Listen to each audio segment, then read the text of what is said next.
Welcome to Artist and Critic. I'm Don Gray. Today we're continuing our exploration of the history of modern painting, and we will talk about the realism of Courbet, Daumier, and Millet in the mid-19th century, how it moves into Edouard Manet's version of realism, and in succeeding programs continue the development of modern art right up to the present. I have to apologize a little bit for today's program. We're going to have a certain awkward transition toward our slides, but equipment exigencies indicate that we have to do it that way. So please bear with us and we'll move right into the program. Our first work is by Gustave Courbet, was completed approximately in 1855, and it's called the Painter's Studio, or the Artist's Studio, and Courbet himself is the central, the star of the picture, as his ego and self, the feeling for self would suggest. This picture was exhibited at the Universal Exposition in that year, but was not allowed in the official French contingent of painters like Delacroix and Ingres and so forth. So Courbet created his own pavilion of realism, a building constructed at his own expense to house and show this and other pictures. We might give a quote that Delacroix wrote about this particular picture. It was not a public success by any means. Very few people attended it, and Delacroix says, there alone for nearly an hour, and of course no one else was looking at the picture, I discovered a masterpiece in this rejected picture. I couldn't tear myself away from it. They have refused there one of the most extraordinary works of our time. And of course the they who had refused it was the official salon jury of the time that found Courbet's realism too dramatic, too crass, too rough. They called it vulgar in relation to the delicate formula ways of painting that the salon official artists of the salon used. Courbet shows himself at the easel with a nude figure, perhaps representing his artistic muse, perhaps a symbolic nature figure. A young child looks at his canvas, perhaps representing future generations who will be more responsive to his art than those of his own contemporaries who were not. Basically, it's an allegory, which we won't go into a great deal of detail with, but on the left are groups of figures that he sees as anti-life. There are hunters, and we see a figure hanging literally from a cross. It could be the thief hanging by Christ. Certainly it wouldn't be Christ himself, I doubt. They're supposed to be money lenders and lawyers and other people he feels are evil. Over on the right side are groups of figures that are more positive. Art lovers, critics, artists, and among them Baudelaire, the French poet and writer. Perhaps we can take a closer, well, I'm having a little, excuse me, another technical difficulty. We take a close-up look at the painting, and we see the tremendous realism, the substance of form, and although we can't get a feeling of the density of the paint itself, Courbet is known for this rich, impasto, oily paint surface, and this is one of the aspects of his realism. But he is trying to paint everyday scenes despite the fact that he's working with allegory here, a certain symbolism. Courbet was as much a romantic as a realist, although perhaps he didn't realize it himself. We can take a close-up look, excuse me here, we'll move forward, to the right-hand side of the picture, and we see Baudelaire reading a book on the extreme right. Patrons, lovers, supporters of the arts who have helped him in his development as an artist. Courbet's realism is rough, rugged, tangible. Millet, Jean-Francois Millet's Man with the Hoe, a very famous picture of the middle of the 19th century, again deals with an earthy subject, obviously even more earthy than Courbet's realism, but it's solid, three-dimensional. and begins to bring in a very popular theme at the time of people close to the earth, peasants, ordinary workers. It's about this time that Marx and Engels have written the Communist Manifesto. Also, Darwin has published The Origin of the Species. People are trying to get to the roots of their own existence, you might say, in a time of transition, of change that will eventually move into the high-speed technological developments of the 20th century. But even back there, at this time, 25 years ago, people were beginning to feel a need to get in touch with their roots, with the primitive existence, in a sense. Gauguin, just 30 years after Millet paints this picture, approximately, will be going to Tahiti for the same purposes, to try to reestablish his roots in the reality of life, away from the materialism, perhaps the rather cynical surface concerns of a cosmopolitan, over-civilized, from the artist's point of view, society. Peasants are extolled as having noble virtues because of their relationship to the soil. Van Gogh, of course, will go through his period of painting peasants for that very same reason. Here there's there's not only, perhaps not so much an extolling of peasant virtue, of simple virtues, but the fact that in this particular instance they exhaust, they drain of life. This figure is as much a slave of the earth as he is its child. Millet's The Sower, which would influence Van Gogh so highly, Van Gogh would make copies of it, is extremely symbolic, of course, of the beginning of life, as this dark, somewhat romantic figure casts the seeds into the soil to begin the new life, the new crop, and of course it becomes symbolic for the changes that are taking place in the age, that a new age is being born. Millet's The Gleaners, people picking up the shreds and remains of grain that remain after the harvest per se. We see the end of the cycle of planting and then harvesting. And the figures are solid, simple, rather still and monumental in their compositional structure. And we have, again, this closeness to the earth. In fact, the figures actually seem to reach down to touch the earth to more thoroughly establish their links with it. Daumier's Third-Class Carriage clearly fits in this picture of realistic imagery dealing with ordinary people. And in his Third-Class Carriage, obviously it's not first class. These people are related to the poorer levels of society, people who have been through the mill of suffering. We look at the face of the central figure, the mother of the girl on the right, and we see someone worn, lined by the ravages of work and struggle, the struggle of life itself. And the picture perhaps basically expresses a cycle of existence, of the older woman, been through it, knows what it's all about. Her daughter, with her own child representing another generation, is deeply involved in the process of life, is fresher, less worn, more hopeful. Daumier expresses his sympathy for these people and for all people in terms of the struggles of their lives. But there's also a great freedom of technique.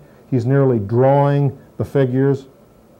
And of course, he was one of the great draftsmen of the century, made his living as a cartoonist, not of the Peanuts variety, so much as a political commentator.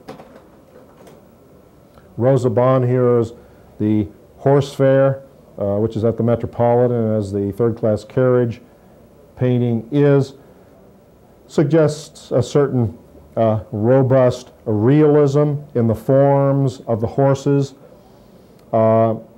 certainly in their actions, although by no means are the horses tremendously, thunderously violent in their actions. There's a certain symbolic quality in this picture, of course, with that clot or knot of horses in white horses that stand out strongly from the surrounding horses and the landscape background as a whole that seems to form a luminous point of light or hope in a way. But compare the relatively solid, I wouldn't exactly call this a classical picture, but compare it to what Delacroix did a little bit earlier in his Arab horseman and rider, and we see the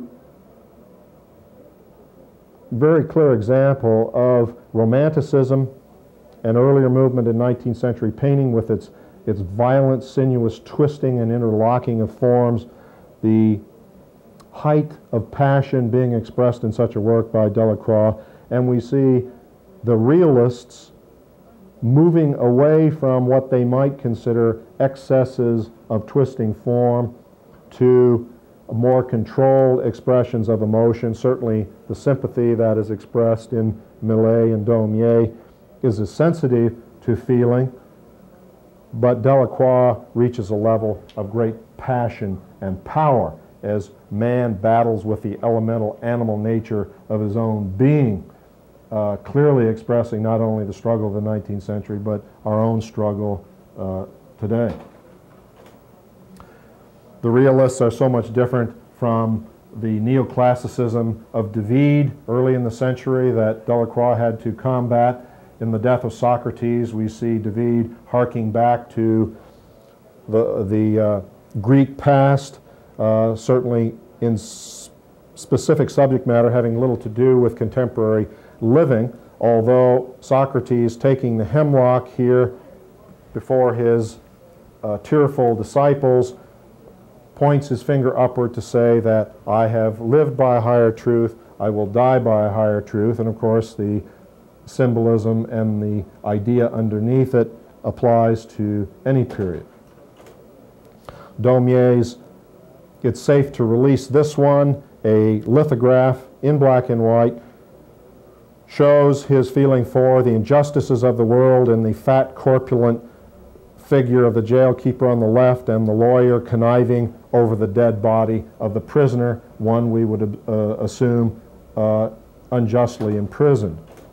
Daumier's Exiting the Theater is one of the earlier pictures in the 19th century to reveal something of the terrible passions of mankind, shall we say, some of the tensions of urban existence as the faces reflect both the passions and feelings created by the play and by the process of living in the modern world. The little girl's face on the lower right is almost pallid, ghost-like, mask-like, as Edvard Munch will paint 40 years later. Daumier's painting of the artist is an apt introduction to his themes of artist working, the passing on of the torch of creativity from one generation to another. This picture really is a realist painting, but it has strong romantic overtones in the sense of light blazing from the man's creativity. Artist advising a younger artist.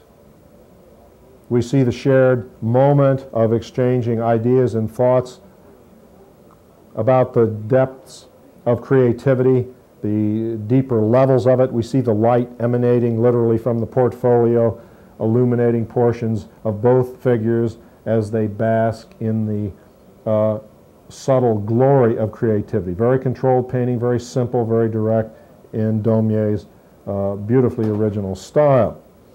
His print collector, again the light emerges through the door of the stall, seeming to come partially out of the portfolio from the artworks themselves, and we see the direct, wonderful relationship of humanity to art, the simple, ordinary man involved in art. Look at the simple directness, the handling of the figure. This will become apparent as well in Manet's own painting. This late work by Daumier of Don Quixote riding off to battle the windmills and what have you is literally a 20th century painting in its simple directness, its fluidity of paint. We see Sancho Panza in the background, just simply a sensitive shape of paint. Don Quixote's head is a simple red shape, and we're moving directly into the world of Manet and modern painting. Manet's self-portrait, painted approximately 1879 or so, when he may be threatened with his life-taking illness that kills him at the age of 51 in 1883, shows an unusual expressiveness of personality, a depth of feeling in his works, which seem to come on late in his career as he perhaps faces his own mortality, but also it shows the fluent, simple, broad handling of the brushwork that is his trademark. Manet's Luncheon on the Grass, of course, was his first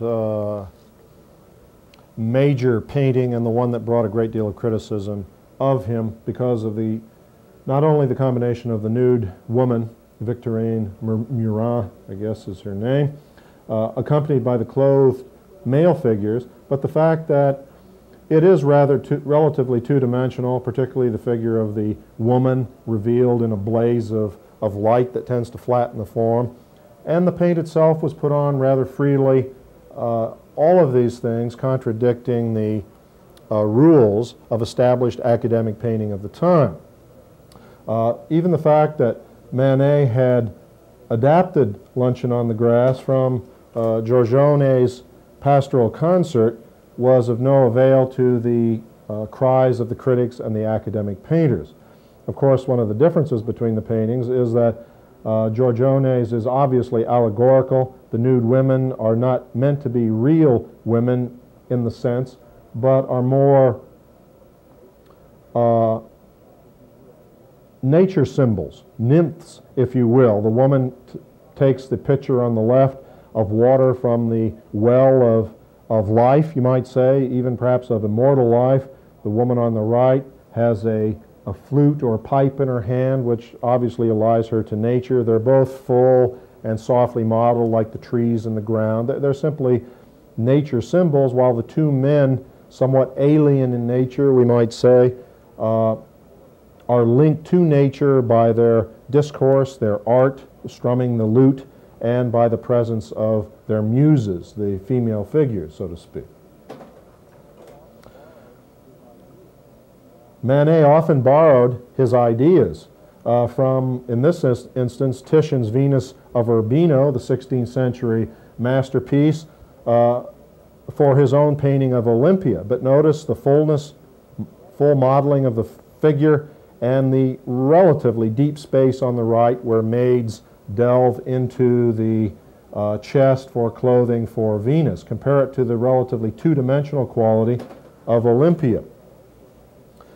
Manet was criticized not only for this two-dimensionality, some critics called it like a playing card, but also because of the realistic, unflinching gaze of Olympia herself, the nude figure, which was not covered up by any kind of mythological associations that would soften the blow of nudity, apparently. A rather restricted generation in that sense, living by conventions rather than realities, which is part of the difficulty Manet and other revolutionary painters encountered at the time. Of course, it's very freely painted, which we can't see in the slide. Notice how Manet has closed in the space on the right, flattened it up so that we have a very strong two-dimensional image, strong two-dimensional pattern.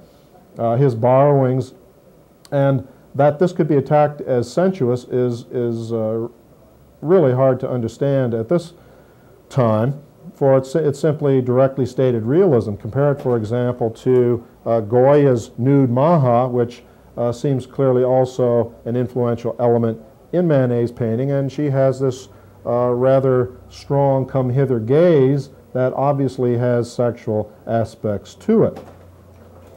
Courbet's Woman with a Parrot at the Metropolitan Museum, by contrast to the rather static, staid, two-dimensional realism of Manet, is voluptuously romantic. The cascading hair, dark hair, flowing sensuously over the fabric and, of course, the lushly painted, full-bodied figure of the woman.